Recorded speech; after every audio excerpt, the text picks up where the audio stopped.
Audio Jungle.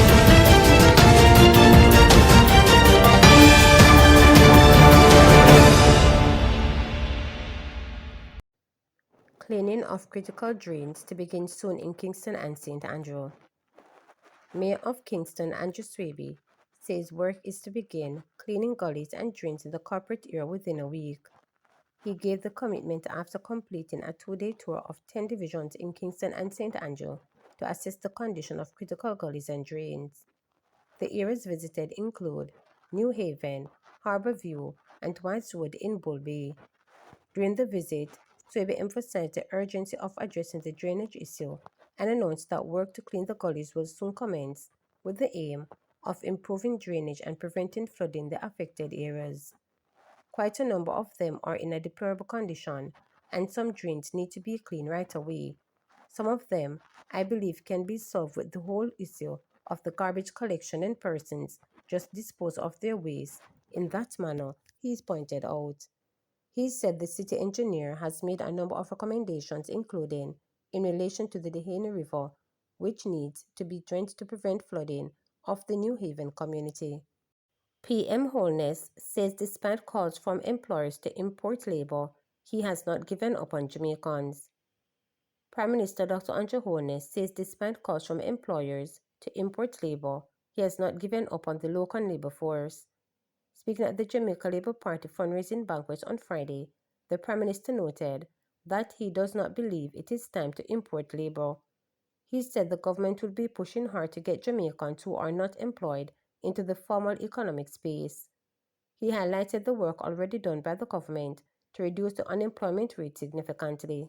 There is still that level of unattachedness, we call it. Young people who are not in school, they're not working, they're not attached to anything, and they're just there. But if we could really get them into the economy, it would give us a boost. I have heard calls from persons in industry saying maybe it's now time to import. I don't think so, at least not yet, because there are still Jamaicans here that we can't give up on them, and we're going to push hard to get all of them into the formal economic space because we need their labor, we need their creativity, we need their energy, we need them in our economy, and we're not going to give up on them. I know that there are those in the audience who may not believe that we have the time to do that we probably should seek to import the labor that we need. And I want to say it in this way because I know what I'm saying is going to be reported. We understand the urgency of business. And when labor becomes a constraint, what will happen if business can't get the labor, they're going to send away the product for the product to be made where the labor exists. We understand that. And that is why we're going to work assiduously to bring into the formal labor force those youngsters and those persons who are not right now formally engaged. We will give them the skills, we will support them, we will give them the stipends, we will get them into the formal system. So that's labor. And in a way, it's a major achievement to move the economy from unemployment to almost it's not almost, we are basically at full employment, except for those persons who are outside of the labor force. The strategy now is to get them into the labor force.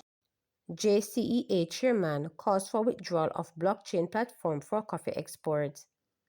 Dr. Norman Grant, chairman of the Jamaica Coffee Exporters Association, JCEA, has formally recommended to the Jamaica Agricultural Commodities Regulatory Authority that it withdraw the mandatory use of blockchain platform recently introduced to digitalize Jamaica's coffee export and safeguard access to key international markets.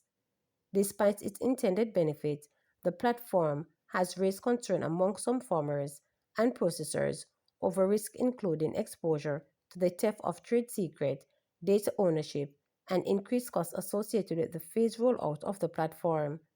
In a letter addressed to JACRA, Acting Director General Wayne Hunter, and copied to the Ministry of Agriculture, Fisheries and Mining Floyd Green, Dr. Grant outlined that JCA's position is based on its lack of transparency, a lack of necessity, and the cost of stakeholders and market readiness. In regard to transparency, Dr. Grant said that despite several meetings with JACRA and numerous requests to obtain a copy of the contract between JACRA and the sole source service blockchain provider, this has not been provided. He said this lack of access affects the membership's ability to assess the value and terms and conditions of the contract. He further noted that this contract would bind JCEA members to use a platform and pay fees to the blockchain provider, but said there was no input from JCEA members. On the point of lack of necessity, the chairman outlined that the system is not required for compliance with the European deforestation regulation. He explained that the European Union market currently purchases only 2% of the total Jamaica coffee export, and the existing buyers already utilize systems such as hazard analysis and critical control point, safe quality food, and international organization for standardization certifications to meet European requirements, including traceability. As for the cost to stakeholders, Dr. Grant said that based on the charges to be imposed on individuals using the blockchain platform, costs are expected to increase by over Jamaican 100 million or 1,000 per box, which will ultimately reduce the price paid to coffee farmers.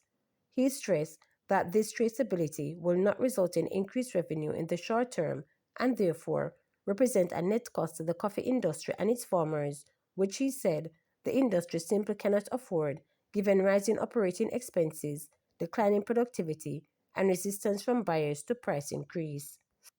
As it relates to market readiness, Dr. Grant highlighted that there are currently hundreds of international stakeholders, traders, roasters, primarily in Japan, China, Europe and the United Kingdom and the United States, who import, trade and produce Jamaica Blue Mountain coffee products in various forms, bags, pads, cans, bottles, and so on. These range from large corporations, example UCC, to smaller businesses. He warned that given that no coffee producing country has implemented mandatory government enforcement traceability laws, this is a real risk that Jamaica's decision could backfire. If our buyers choose not to comply, they may switch to other competing specialist coffees. A loss of foreign buyers could signal the end of the Jamaican coffee industry, he noted. Dr. Grant added that the most pressing concern for the coffee sector currently are addressing the continued decline in coffee production and productivity, noting that Jamaican producers do not have sufficient coffee to meet global demand. JOCA's priority focus should therefore be on working with our members and farmers on key initiatives to increase productivity and production. This is the most important issue facing our industry. If we don't address this now, we will soon have no coffee to trace, he shared. He recommended that attention instead be directed to the full implementation of crop restoration and establishment program, including an input support supply program of Jamaican 350 million per annum over 5 years. This would involve the supply of 1 million coffee seeding to farmers, fertilizer and chemicals, farming training, research and development, the rollout of a coffee crop insurance scheme, the development of maintenance of the rural road network in the Jamaica Blue Mountain regions, and the construction of irrigation capacity for Jamaican coffee industry, Grant stated. He continued, such support would increase annual coffee production from 225,000 boxes to 450,000 boxes over 5 years and raise industry earning from US 25 million to US 100 million annually over 10 years. Additionally, the completion of the coffee registration program would incorporate an additional 5,000 farmers, potentially a game changer for the coffee industry and the rural economic, benefiting approximately 200,000 farm families in Jamaica's coffee growing regions. To subscribe, like, share, and click the notification bell for daily updates.